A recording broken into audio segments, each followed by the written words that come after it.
Bharatiya Janata party संसदीय क्षेत्र उत्तर पूर्वी दिल्ली, श्री बैकुंठ लाल शर्मा प्रेम। संक्षिप्त जीवन परिचय व लोकसभा क्षेत्र की जनता से करबद्ध अपील। प्रिय बैकुंठ लाल शर्मा प्रेम जी का जन्म 17 दिसंबर 1929 को फिरोजपुर जिला सियालकोट पंजाब में हुआ। सन 1940 में पंजाब से दिल्ली में रह रहे बालकाल्य से ही जीवन में राष्ट्र की जनता के लिए कुछ न कुछ करने की इनके मन में भारी संवेदना थी। इन्होंने 1941 में राष्ट्रीय स्वयंसेवक संघ में सम्मिलित होकर अपने स्वयं का निर्माण किया। 1941 से लेकर 1990 तक अपने आप अनेकों पदों पर रहकर राष्ट्र की सेवा की।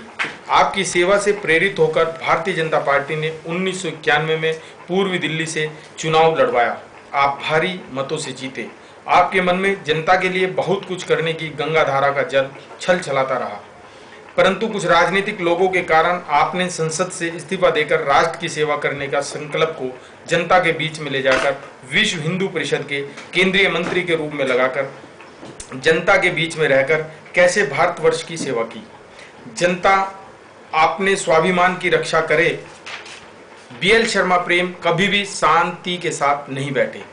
पूर्व दिल्ली के जनता जानती है, भारतीय राजनीति में एक ही शेर है जो आम आदमी की आवश्यकताओं के लिए कुछ भी कर सकता है। ऐसा चरित्रवान, ईमानदार, निश्चल कार्यकर्ताओं को गले से लगाने वाले पूरे हिंदुस्तान का आदमी जानता है कि बीएल शर्मा प्रेम के पास क्या है। उन्होंने अपना पूरा जीवन राष्ट्रीय सोच को समर्पित कर दिया। जब प्रेम जी पूर्वी दिल्ली से सांसद थे, इनके हाथों से हजारों करोड़ों रुपए का बजट कार्य में क्षेत्र के अंदर खर्च हुआ, परंतु इनके पास सरकारी 5 रुपए भी नहीं थे। हम पूर्वी दिल्ली के मतदाताओं से अपील करते हैं, भारतीय जनता पार्टी के इस स्वच्छ राजनीति करने वाले शेर को अपना वोट देकर अपनी राष्ट्रीयता का परिचय दें। सत्य के मार्ग पर चलने वालों के साथ हम प्रभु की जनता भी उसी का साथ देगी और अपना मस्तक ऊंचा करेगी। हम आपसे प्रार्थना करते हैं, आजादी के बाद से कोई बीएल शर्मा प्रेम जैसा व्यक्ति आजादी के बाद से अगर हमारे बीच में नहीं आया।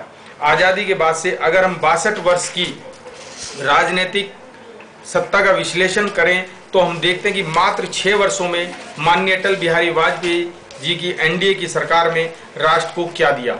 शहरों से शहरों को 8 लेन की सड़कों से जोड़ना, प्रधानमंत्री की ग्राम सड़क योजना, नदियों को आपस में जोड़ना, कच्ची कॉलोनियों को गरीब जनता के लिए पानी, बिजली, सड़कों की पूरी सुविधा।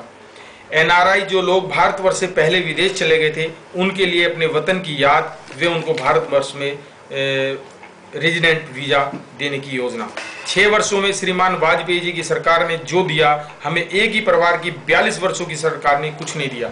इस सरकार ने गरीबी, बेरोजगारी, आतंकवाद, असुरक्षा ही दी। इसका ताजा उदाहरण है लोकसभा पर हमला करने वाला अफजल व कसाब।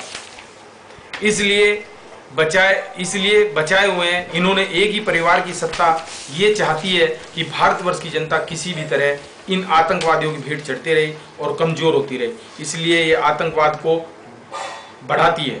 हमारी भारतीय जनता पार्टी के शेर का यह आश्वासन है कि संसद में जाकर भारतीय राष्ट्र की जनता के लिए ये विषय में गंभीर रूप से संसद में उठाऊंगा और इनके लिए हमेशा अपनी आवाज उठाता रहूंगा और लड़ता रहूंगा।